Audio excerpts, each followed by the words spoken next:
Hi every one. കളവ് പോയ സൈക്കിളും കഴിഞ്ഞു പോയ കാലഘട്ടവും ഈ ഒരു ചാപ്റ്ററാണ് നമ്മൾ ഈ വീഡിയോയിൽ ഡിസ്കസ് ചെയ്യുന്നത്. സിനിമയെ പറ്റി പറയുന്ന പാഠഭാഗമാണിത്.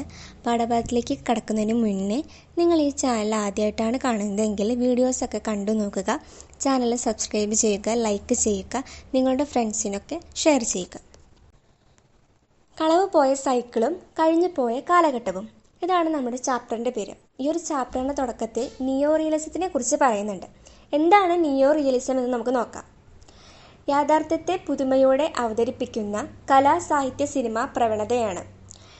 ഇത് സാധാരണ ജനങ്ങളുടെ യഥാർത്ഥ ജീവിതമാണ്. അവരുടെ വേദനകളും സന്തോഷങ്ങളും കലാപരമായി അലങ്കാരങ്ങളില്ലാത്ത സത്യസന്ധമായി അവതരിപ്പിക്കുന്ന സാഹിത്യ സിനിമ പ്രസ്ഥാനമാണിത്. ഇത് യുദ്ധാനന്തര കാലത്താണ് പ്രത്യേകിച്ച് ഇറ്റാലിയൻ സിനിമയിൽ ഉദിച്ചുയർന്ന ഒരു ശൈലിയാണ്. ഇറ്റാലിയൻ സിനിമകളിലാണ് ഇത് കൂടുതലായിട്ട് കണ്ടുവരുന്നത്. ഒരു ഉദാഹരണമാണെങ്കിൽ ബൈസൈക്കിൾ തീവ്സ് അവരിറക്കി തന്ന ഒരു ചിത്രമാണത്. അത് തന്നെയാണ് നമുക്ക് ഇവിടെ പഠിക്കാനുള്ളതും. അപ്പോൾ ഇതിൻ്റെ ഒരു സവിശേഷത എന്ന് പറഞ്ഞിട്ടുണ്ടെങ്കിൽ സാധാരണ മനുഷ്യരുടെ ജീവിതവും അവരുടെ യഥാർത്ഥ പ്രശ്നങ്ങളും അവതരിപ്പിക്കുന്നു. സ്റ്റുഡിയോയ്ക്ക് പകരം യഥാർത്ഥ ജീവിത വേദികളിലായിരിക്കും അവരിത് അവതരിപ്പിക്കുന്നുണ്ടാവുക. അതായത് തെരുവുകളിലായിരിക്കും ഇത് ഷൂട്ട് ചെയ്യുന്നുണ്ടാവുക. ചിലപ്പോൾ പ്രൊഫഷണൽ അഭിനേതാക്കളെ പോലും ഒഴിവാക്കി സാധാരണക്കാരെ അഭിനയിപ്പിക്കുന്നു. ഇതൊരു ഡോക്യുമെൻ്ററി സ്റ്റൈലിലായിരിക്കും ഇതുണ്ടാവുക. യഥാർത്ഥ സംഭവങ്ങൾ പോലെ തോന്നിപ്പിക്കുന്ന സിനിമാ സാഹിത്യ അവതരണമായിരിക്കും. അപ്പോൾ ഇതൊക്കെയാണ് ഇതിൻ്റെ ഒരു സവിശേഷത. ഇനി നമുക്കിതിൻ്റെ ഒരു കഥയിലേക്ക് കടക്കാം. ഒരു ദരിദ്രനായ ആൻ്റോണിയോ റിച്ചിയുടെ ജീവിതമാണ് ഈ ഒരു പാഠഭാഗത്തിൽ പറയുന്നത്. ആൻ്റോണിയോ റിച്ചിക്ക് പണിയൊന്നുമില്ല. പണിയില്ലാതെ തെണ്ടി നടക്കുന്ന റിച്ചിക്ക് അവസാനം ഒരു പണി കിട്ടി. അത് ചെയ്യാനാണെങ്കിലോ സ്വന്തമായിട്ടൊരു സൈക്കിൾ വേണം. സ്വന്തമായിട്ട് സൈക്കിൾ വാങ്ങാൻ അദ്ദേഹത്തിൻ്റെ പൈസ ഇല്ല. അപ്പോൾ അദ്ദേഹത്തിൻ്റെ ഭാര്യ അദ്ദേഹത്തിൻ്റെ വീട്ടിലുണ്ടായിരുന്ന പുതപ്പുകളും പഴയ തുണികളൊക്കെ പണയം വെച്ചിട്ട് മുന്നേ പണയത്തിലായിരുന്ന ഒരു സൈക്കിള് വാങ്ങാനായിട്ടുള്ള പൈസ അദ്ദേഹത്തിന് കൊടുത്തു. അദ്ദേഹം ഒരു സൈക്കിളും വാങ്ങി.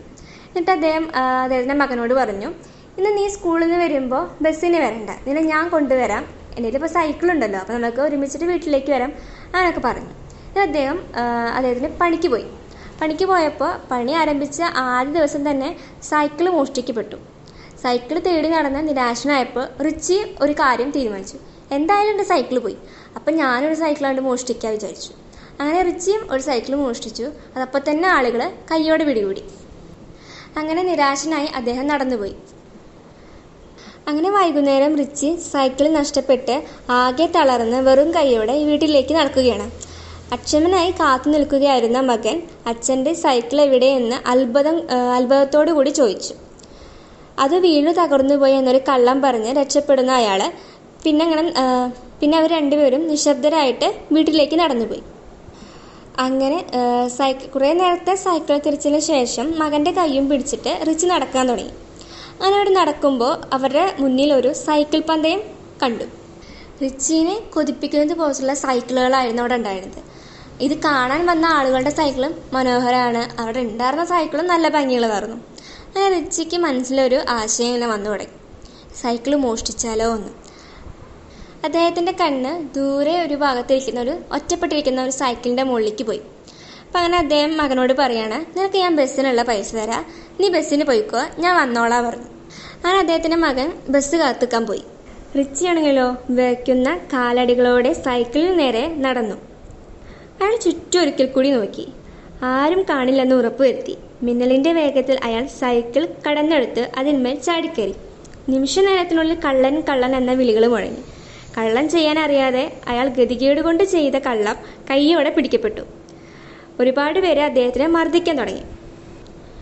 അതിൽ ഒരാൾ അദ്ദേഹത്തെ തടഞ്ഞു. മർദ്ദിക്കേണ്ട പറഞ്ഞു. അങ്ങനെ തകർന്ന മനസ്സുമായി റിച്ചി മുന്നോട്ട് നടക്കുമ്പോൾ ഈ ബഹളമൊക്കെ കണ്ടു നിന്ന മകൻ കരച്ചിലിൻ്റെ വക്കത്തെത്തി. അവൻ ഓടി വന്ന് അച്ഛൻ്റെ കയ്യിൽ പിടിച്ചു. എന്നിട്ട് അവർ രണ്ടുപേരും കൂടി നടക്കുകയാണ്. നാലുപാടും നിന്നുയരുന്ന പരിഹാസ വാക്കുകൾ, അയാളെ കള്ളൻ എന്ന് ആൾക്കാരിങ്ങനെ വിളിച്ച് പറയും. അതോടുകൂടി ഈ ഒരു ചിത്രം അവസാനിച്ചു. അതായത് ഈ സിനിമ അവിടെ അവസാനിക്കുകയാണ് ചെയ്യുന്നത്. അപ്പോൾ ഇത്രയുള്ളൂ ഈ ഒരു കഥ. നിങ്ങൾ എന്തായാലും ടെക്സ്റ്റ് വായിക്കുക. നിങ്ങൾക്ക് ഈ വീഡിയോ യൂസ്ഫുൾ ആണെങ്കിൽ ഷെയർ ചെയ്യുക, ലൈക്ക് ചെയ്യുക, നിങ്ങളുടെ അഭിപ്രായങ്ങളൊക്കെ കമൻറ്റ് ചെയ്യുക, സബ്സ്ക്രൈബ് ചെയ്യുക. Okay, thank you.